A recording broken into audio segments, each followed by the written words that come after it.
وآخر دعواهم أن الحمد لله رب العالمين۔ یہی وجہ ہے سلف صالحین کا سب سے بڑا فکر رمضان کے بعد اور سال کے تمام مہینوں میں ایک ہی ہوتا تھا، کس طرح میری عبادت قبول ہو جائے۔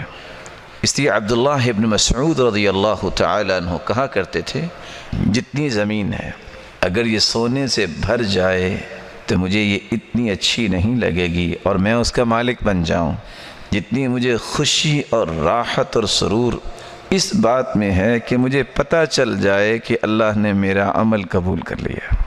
کہاں دنیا پوری اور سونے سے بھری ہوئی اس کا مالک بننا، اور کہاں یہ اس کے مقابلے میں کہ مجھے صرف یہ پتہ چل جائے کہ میرے رب نے میرا عمل قبول کر لیا ہے، اس کی خوشی مجھے پوری دنیا کا مالک بننے سے زیادہ ہوگا۔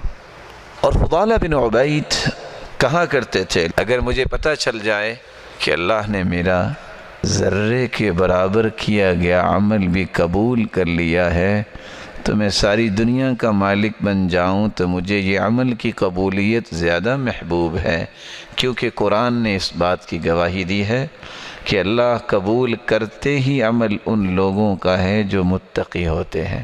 تو گویا اللہ رب العزت نے مجھے متقی لوگوں کی صف میں شامل کر دیا، اس سے بڑی کوئی راحت میرے لیے ہے ہی نہیں۔ رسول اکرم صلی اللہ علیہ وسلم نے صحابہ کرام کی جو تربیت کی تھی، وہ روح، وہ سرور، وہ لذت، وہ راحت، وہ طمانینت آج مجھے اور آپ کو محسوس کرنی چاہیے۔ اس لیے جب بھی عمل کریں ایک نیکی سے فارغ ہوں، ایک عبادت سے فارغ ہوں، سب سے بڑی فکر یہ لاحق ہونی چاہیے، اے اللہ اس کو قبول فرمانا۔ اور حیرانگی اور تعجب کی بات یہ ہے کہ حکم اللہ کا ہے، اور حکم بھی سیدنا ابراہیم علیہ السلام کو ہے کہ تم اپنے بیٹے کے ساتھ مل کے گھر بناؤ۔ باپ اور بیٹا بیت اللہ بنا رہے تھے حکم ربانی سے، انبیاء ہیں، اللہ کے رسول کے جد امجد ہیں، لیکن بنانے کے بعد دعا کیا کر رہے ہیں، اے اللہ اس عمل کو قبول فرما لے۔ اللہ نے حکم دیا ہے تو اللہ قبول تو کریں گے۔ اگر انبیاء کو یہ قبولیت کی دعا کرنے کی ضرورت ہے تو مجھے اور آپ کو کیوں نہیں ہے؟ اس لیے عمل سے پہلے بھی دو کام، کچھ بھی ہو جائے قرید کی اپنے دل سے یہ بات نکال دیا کریں، اگر آپ اخلاص کے ساتھ عمل کر رہے ہیں اور خالص سنت کے طریقے کے مطابق کر رہے ہیں، یہ کسی عمل کی قبولیت کے لیے بنیادی دو چیزیں ہیں۔ اور عمل کرنے کے بعد کبھی نہ بھولیے کہ میں نے عمل کر لیا اور فارغ ہو گیا، بلکہ دعا کیجئے اللہ رب العزت ہمارے اس عمل کو قبول فرمائے۔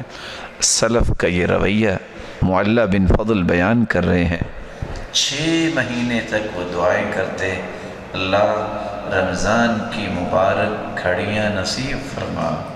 پھر وہ مبارک گھڑیاں گزارنے کے بعد اگلے 6 مہینے وہ دعا کرتے کہ اے اللہ اس کو قبول فرما لے۔ میری اللہ رب العزت سے دعا ہے، اللہ رب العزت ہم سب کی عبادتوں کو قبول فرمائے۔